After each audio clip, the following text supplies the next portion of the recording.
Your taste is not a personality trait. It is a responsibility. Because every low standard you tolerate teaches your life what shape to keep taking. The cheap choice.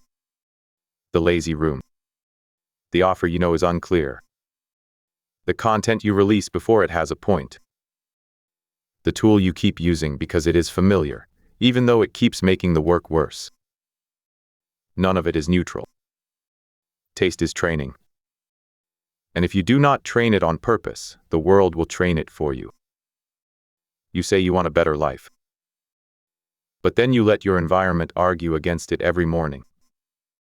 You open the laptop in a room that does not make you sit taller. You consume work that lowers the bar and call it research. You save examples from people you do not respect because they got attention. You buy the fast thing. You accept the messy thing. You publish the almost thing. Then you wonder why the dream still feels far away. The problem is not that you lack ambition. The problem is that your taste and your ambition are not holding the same standard. Ambition says, I want more. Taste asks, then why are you still choosing this?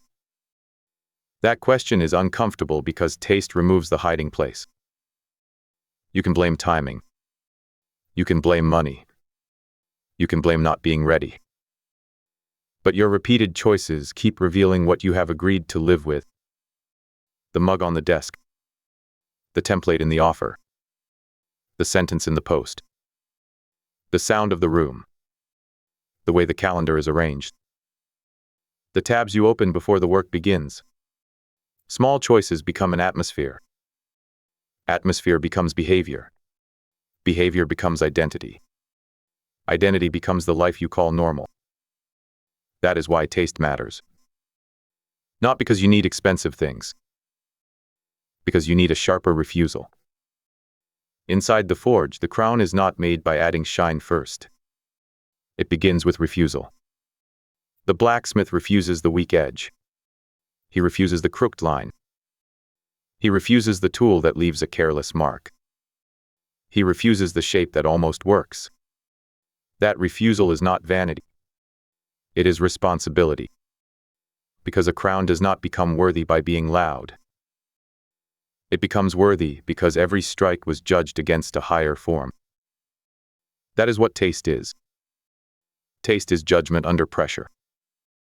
It is the ability to feel when something is almost right and not lie to yourself. It is the ability to tell the difference between simple and lazy. Between raw and unfinished. Between quiet and empty. Between premium and pretentious. Between useful and merely polished. Most people confuse taste with preference. They say, I like this. The few ask a harder question. What standard does this train in me? That question changes how you build. If you keep consuming loud, shallow work, your nervous system starts calling shallow work normal. If you keep shipping unclear offers, your market starts learning that you do not know what you mean. If you keep tolerating a workspace that makes focus feel like punishment, you make discipline heavier than it needs to be. If you keep buying tools, because they are popular instead of, because they serve the craft, you slowly become a collector instead of a builder. Taste is not about being precious. Taste is about alignment. Your environment should train the identity you are trying to become. Your offer should carry the value you claim to deliver. Your content should sound like someone who has actually thought. Your tools should make the work cleaner, faster, or more honest. Your calendar should tell the truth about what matters. When those things are misaligned, you feel it. You may not name it, but you feel the drag. The room feels cheap. The offer feels soft. The brand feels borrowed. The content feels like noise. The day feels cluttered before it begins. That drag is expensive. It steals attention before you spend it. It lowers your self-respect before the work even starts. And eventually, it trains you to accept a version of life that does not match the future you keep describing. This is why the crown pillar is not about flexing. It is about stewardship. If you say you are building a one-person empire, then every repeated choice becomes part of the kingdom. Not every choice has to be expensive, but it has to be intentional. The few do not worship luxury. They protect standards. There is a difference. Luxury without standards is costume. Standards without attention become theory. Taste is where attention becomes visible. So make taste practical today. Do not start with a shopping list. Start with an audit. Choose one surface where your standards keep leaking. Your workspace. Your content. Your offer. Your calendar. Your inputs. Pick one. Then ask 3 questions. First, what does this currently train in me? Does this room train focus or distraction? Does this offer train clarity or apology?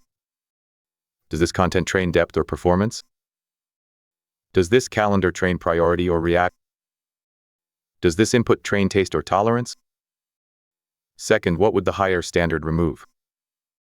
Not add. Remove. The dull tool. The weak sentence. The cheap visual. The random tab. The task that keeps pretending to matter. The example you keep copying even though you do not respect the result. Removal is the first act of taste. The blacksmith does not improve the blade by decorating the crooked edge. He cuts the weakness out. Third, what is one upgrade I can make today without making it dramatic? One better sentence. One cleaner offer line. One calmer desk. One stronger reference. One removed app. One better opening hook. 1 hour protected from low-grade input. One tool replaced because the work deserves better. Do not turn this into a personality performance. Taste matures through repeated correction. You see something weak. You name it. You remove or refine it. Then you keep moving. After enough corrections, the standard becomes visible before you explain it. People feel it in the offer. They feel it in the page. They feel it in the way you speak. They feel it in the discipline of what you do not include. That is what taste does. It gives your ambition a physical form. It turns desire into an environment. It turns standards into signals. It turns private self-respect into public consistency. The next level is not waiting for you to become more impressive. It is waiting for you to stop tolerating what keeps shrinking you. Here is the vow. I will not call low standards comfort. I will not call borrowed taste strategy. I will not call clutter personality. I will not call almost finished excellence. I will choose one surface today and raise it. One sentence. One room. One offer. 1 hour. One input. One tool. I will treat taste as training. I will treat refinement as responsibility.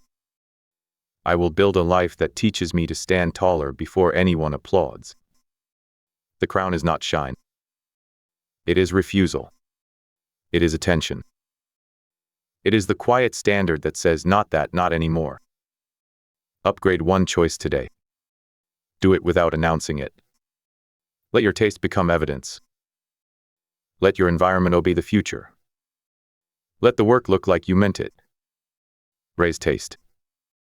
Then live at the level it demands.